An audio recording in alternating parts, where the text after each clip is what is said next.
आजच्या या अमरेंद्र भास्कर मराठी बालकुमार साहित्य संस्थेच्या वतीने आयोजित या 30 सत्रातील कार्यक्रमाच्या निमित्तानं ज्यातील प्रथम सत्र जे आहे ते मला वाटतं आपण कवी काहींचा सत्कार ठेवला सावित्रीकांती यांच्या स्मरणार्थ.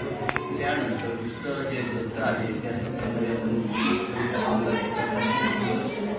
आणि त्यानंतर गीतकार शांताबाई शिर्के यांच्या जन्मशताब्दी निमित्तानं आपण कवी संमेलन आता त्याचं आपण पार पडतंय.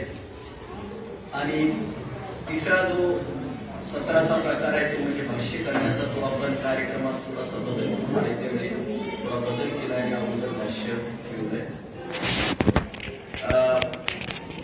सर्वप्रथम मी सांगू इच्छितो की परमार्थामध्ये भगवंत प्राप्तीसाठी भक्ती करावी लागते. परमार्थामध्ये भगवंताच्या प्राप्तीसाठी भक्त व्हावं लागतं. प्रशासनामध्ये आजूबाजूला जीवन जगत असताना प्रशासनात जेवढे काम करत असतात कायदा व सुव्यवस्था टिकवण्यासाठी कधी कधी सक्त व्हावं लागतं.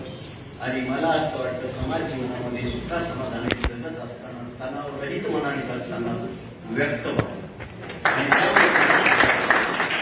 व्यक्तीपासून अभिव्यक्ती, व्यक्ती आणि त्या अभिव्यक्ती यांचा मेळ घालणार जे काय माध्यम असेल तर कविता असते. आता कवी गोपाळ तुपकर, डॉक्टर गोपाळ तुपकर आपल्यासमोर म्हणाले की मला बोलता येत नाही.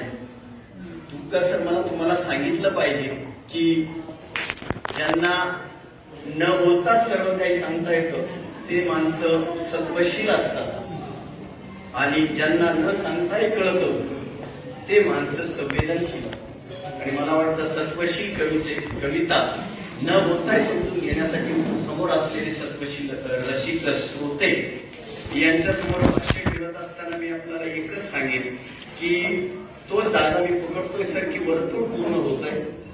वर्तुळातले 2-3 दाखले त्यांनी दिलेत की एक काळ होता की आम्ही जुन्या गोष्टी त्याची आम्हाला संकोच वाटायचा, प्रसंगी वेळप्रसंगी लाजायचो सुद्धा, आम्ही लाजही वाटायची. परंतु आज असं झालंय की ते आपण पुन्हा तिकडे प्रवास करतो की काय. आणि मग त्याचा धागा पकडून मी एक सांगेन की त्या वर्तुळामध्ये एक पुन्हा एक धागा जोडेल तो असा की कॅन्डल लाईट डिनर.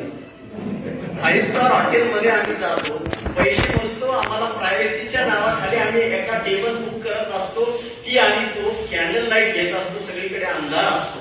आमच्या ग्रामीण भागामध्ये नॅचरली हप्त्यातनं एमएससीबीच्या आशीर्वादानं, महावितरणाच्या आशीर्वादानं हप्त्यातनं 2-3 तरी सक्तीचं कॅन्डल लाईट डिनर असतं. आणि त्यामुळे हे वर्तुळ निश्चितच पूर्ण करतोय आणि ते काव्य रूपाने यामध्ये येताना दिसतंय.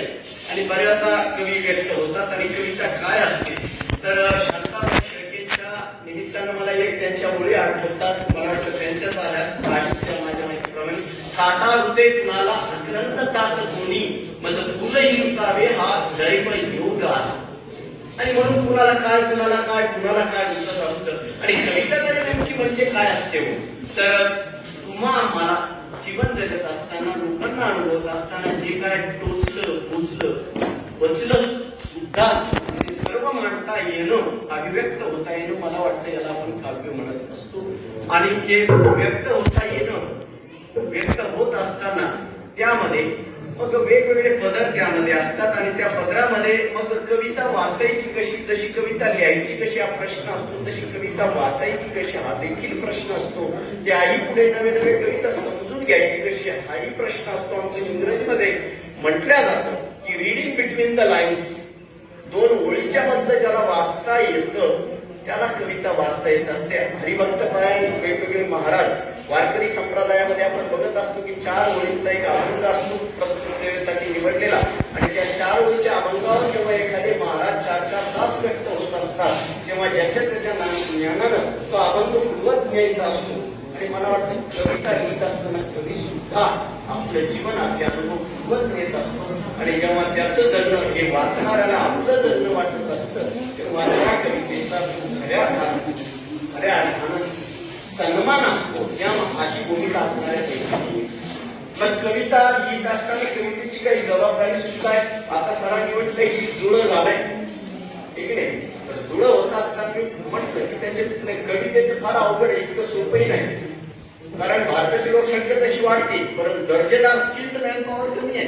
भारतात दोन टोकाचे वाक्य, एकमेव आपला देश आहे जगामध्ये की ते दोन्ही वाक्य खरेच दुर्दैव की सुदैव माहित नाही. एकीकडे कामाला माणसं नाहीत हे वाक्य आणि दुसरीकडे माणसाला काम नाही हेही वाक्य खरंच. म्हणजे एकाच देशात एकाच परिस्थितीत हे दोन्ही टोक आपण अनुभवत असताना आपण जे म्हणाला होता की जुळं झालंय, त्याला पुढे मी असं म्हणेन त्याला जोडून की एखाद्या कलाकारानं विशेषतः साहित्यिकानं आपली साहित्य कृती जन्मास घालत असताना गर्भसंस्कार केले पाहिजे. आणि मला वाटतं प्री मॅच्युअर डिलिव्हरी नको.